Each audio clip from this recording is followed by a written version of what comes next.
Friends, உங்கள் எல்லாருக்கும் வணக்கம். Welcome back to my channel A to Z Vlog. என்னோட பேர் பவித்ரா. நீங்கள் இப்போ தான் நம்ம சேனலில் ஃபஸ்ட் டைம் பார்க்குறீங்க அப்படின்னா மறக்காமல் சப்ஸ்கிரைப் பண்ணி நம்ம ஃபேமிலியோட ஜாயின் ஆகிக்கோங்க. லாஸ்ட் வீக் அம்மா வீட்டுக்கு போயிருந்தேன். அப்போ பக்கத்து வீட்டானா வந்து நிறைய பூச்செடிகள் வாங்கிட்டு வந்திருந்தாங்க. பட் அவங்களுக்கும் அதை வச்சு என்ன பண்ணுறதுன்னு ஐடியா இல்லை, எங்களுக்கும் அதை வச்சு என்ன பண்ணுறதுன்னு ஐடியா இல்லை. பிகாஸ் எங்களுது வந்து எதுவுமே வந்து நிலம் கிடையாது, எல்லாமே வந்து போட்டு காரை போட்டாச்சு. ஸோ அதனால் செடி வைக்கிறதுக்கான இடம் கிடையாது. ஸோ ஆனால் பார்க்குறதுக்கு எனக்கு அவ்வளோ ஆசையாக இருந்தது, எல்லாத்தையும் இங்கே ஊருக்கு எடுத்துகிட்டு வந்துடலாம் அப்படின்னு சொல்லிட்டு.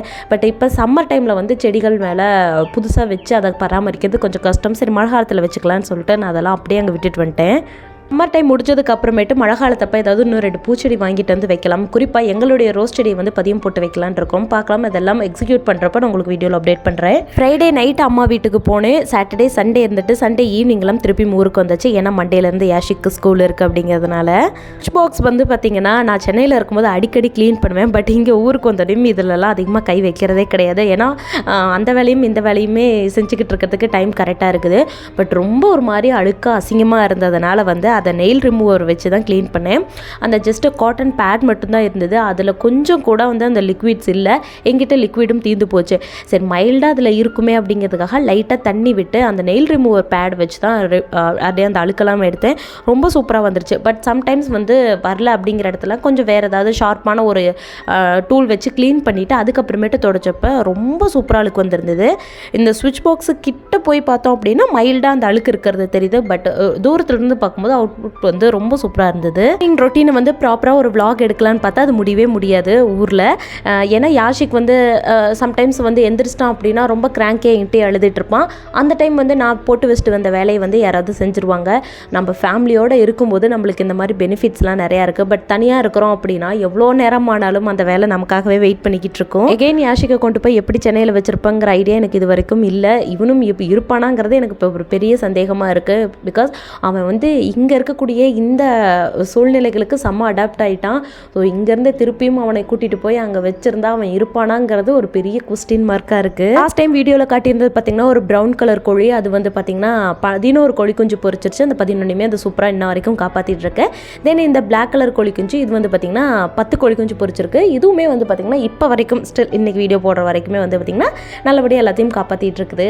எப்படியோ இதெல்லாம் பெருசாகிடுச்சுன்னா மட்டும் போதும். ஏன்னா சுத்தமாக எண்ணிக்கை எல்லாம் ரொம்ப குறைஞ்சி போச்சு கோழியோடது. வந்து மாந்தோப்பு வச்சுருக்கோம். அதில் வந்து பார்த்திங்கன்னா இந்த கரண்ட்டு லைன் எல்லாம் போகிறதுனால வந்து லைன்மேன் அப்பப்போ வந்து கரண்ட்டு லைனில் வந்து எந்த மரமெல்லாம் மோதுதோ அதெல்லாம் வெட்டி விட்டுருவாங்க. இப்போ வந்து பச்சையே எங்கேயும் கிடையாது. ஏன்னா அந்தளவுக்கு வந்து வெயில் அடிச்சிட்ருக்கு. ஸோ அந்த மாமரத்தை வெட்டு போட்டோன்னே அந்த கிளையை எடுத்துகிட்டு வந்து காலையில் கொட்டாயில் போட்டு விட்டோம். முடிஞ்ச வரைக்கும் அந்த மாயிலே அவ்வளோவையும் சாப்பிட்டு சாட்டுக்குட்டிங்க கொஞ்சம் இருந்தது. இப்போ ஈவினிங் டைம் வரப்போ இந்த கிளையெல்லாம் இருந்தது அப்படின்னா அதுக்கு டிஸ்டர்ப் ஆகிட்டு இருக்கும் இல்லையா. ஸோ அதனால் அந்த கிளையெல்லாம் எடுத்து ரிமூவ் பண்ணிவிட்டு கூட்டி விட மாட்டோம். மார்னிங் ஒரே டைம் மட்டும் தான் கொட்டாய் கூட்டுவோம். அந்த கிளையெல்லாம் எடுத்து விட்டுட்டு அதை நீட் பண்ணி வச்சிட்டோம் அப்படின்னா திருப்பியும் ஈவினிங் டைம் வந்து அதுங்களுக்கு தீனி போடுறப்ப அதுங்களுக்கு இடைஞ்சலாக இருக்காது இல்லையா. நாங்கள் வந்து ஜாயின்ட் ஃபேமிலியாக தான் இருக்கோம். யாஷிக்கு அவனுக்கு விளையாடுறதுக்கு அவனோட அண்ணா வேணும். அவன் இல்லை அப்படின்னா இவன் எப்போவுமே வந்து என்னைவே தான் அப்படியே பிடிமானமாக அப்படியே பிடிச்சிக்கிட்டு இருப்பான். ஈவினிங் டைம் ஆயிடுச்சு அப்படின்னா அவன் ஸ்கூல்லேருந்து வரந்தனையும் நான் இவன் கூட நல்லா என்கேஜாக இருக்கணும். நான் இல்லை ஒரு வேலை இவனை விட்டுட்டு நான் ஏதாவது வேலை செய்கிறேன் அப்படின்னா அவத்தை வந்து நின்றுட்டு காரணமே இல்லாமல் அழுதுகிட்டு இருப்பான்.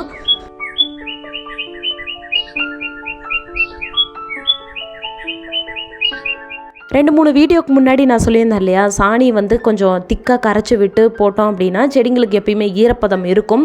ஸோ செடிங்களுக்கு வந்து தண்ணி வந்து அதிகமாக விட தேவையில்லை, நல்லா பூக்கள் பூக்கும் அப்படின்னு சொல்லி வீடியோ போட்டிருந்தேன் இல்லையா.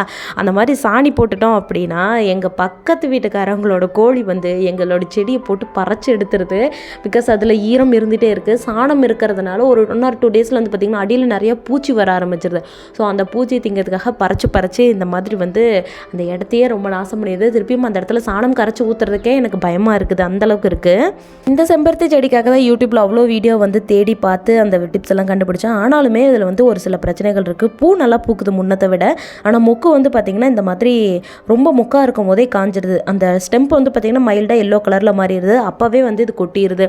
மேபி இன்னும் இது செடி பெருசாக இது சரியாக போய்டுன்னு நினைக்கிறேன். ஆனால் முன்ன கொட்டின அளவுக்கு இப்போ மொக்கு கொட்டல. அது வரைக்கும் ரொம்ப சந்தோஷம். சம்பா கோதி குருணை இருக்கு இல்லையா, இதை வச்சு இன்றைக்கி எப்படி வந்து கிச்சடி செய்யலாம் அப்படின்னு சொல்கிறேன். லாஸ்ட் டைம் வந்து இதில் வந்து பிரியாணி செஞ்சுருந்தேன். உண்மையாக அவ்வளோ சூப்பராக இருந்தது. நான் எக்ஸப்ட் பண்ணவே இல்லை, அந்தளவுக்கு பயங்கர டேஸ்ட்டாக இருந்தது. இன்கேஸ் நான் இன்னொரு தடவை செஞ்சேன் அப்படின்னா அந்த ரெசிபி வந்து நான் ஷூட் பண்ணி வைக்கிறேன். பிரியாணி இதில் அவ்வளோ டேஸ்ட்டாக இருந்தது கம்பேர் டு இந்த கிச்சடியை விட. ஒரு பேனில் சும்மா ஒரு 2-3 ஸ்பூன் அளவுக்கு நெய் விட்டு அந்த கோதுமையை வந்து நல்லா அந்த ரவையை வந்து வறுத்து எடுத்துக்கணும். நல்லா சலசலன்னு வர அளவுக்கு வறுத்து எடுத்துடணும். ஆனால் தீஞ்சிடக்கூடாது.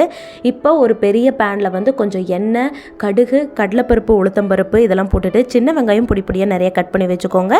காரத்துக்கு தேவையான அளவுக்கு வரமிளகா, பச்சை மிளகா, அதுக்கப்புறம் கருவேப்பிலை இதையெல்லாம் போட்டு நல்லா மிக்ஸ் பண்ணி விட்டுறணும். அன்னைக்கு எங்கள் வீட்டில் வந்து பச்சை பட்டாணி இல்லை, ஸோ கேரட், பீன்ஸ் இது மட்டும் இருந்தது. நான் இது கூட ஃப்ளேவருக்காக மைல்டாக புளிப்பு ஃப்ளேவருக்காக வந்து தக்காளி பழமும் சேர்த்து நல்லா வதக்கி விட்டுக்கிறேன். ஓரளவுக்கு நல்லா வதங்கினதுக்கு அப்புறமேட்டு உப்பு, மஞ்சத்தூள் சேர்த்து நல்லா லோ ஃப்ளேம்லேயே நல்லா காயை வந்து வதக்க விட்டுறணும்.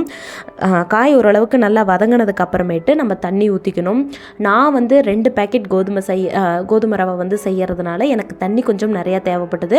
1 கப் ரவைக்கு 2.5 கப் தண்ணி அப்படிங்கிற மாதிரி எடுக்கிறேன். ஏன்னா வந்து இன்னும் கொஞ்சம் இது தண்ணி நிறையாவே தேவைப்படும். தண்ணியெல்லாம் ஊற்றுனதுக்கு அப்புறமேட்டு தண்ணி நல்லா சலசலன்னு கொதிக்கணும். அந்த ஸ்டேஜில் வந்து நம்ம வறுத்து வச்சுருக்கக்கூடிய அந்த ரவையை கொஞ்சம் கொஞ்சமாக இது கூட சேர்த்து கட்டி இல்லாமல் நல்லா கிளறி விட்டணும். எவ்வளோ தண்ணியாக இருந்தாலும் வேக வேக வந்து பார்த்திங்கன்னா அந்த தண்ணி வந்து திக்காகி அந்த தண்ணி வந்து அவ்வளோ ஈக்குவல் ஆகிடும்.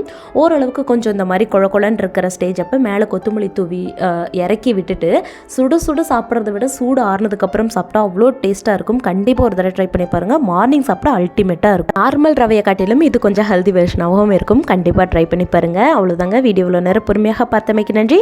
Keep supporting me. Thanks for வாட்சிங்.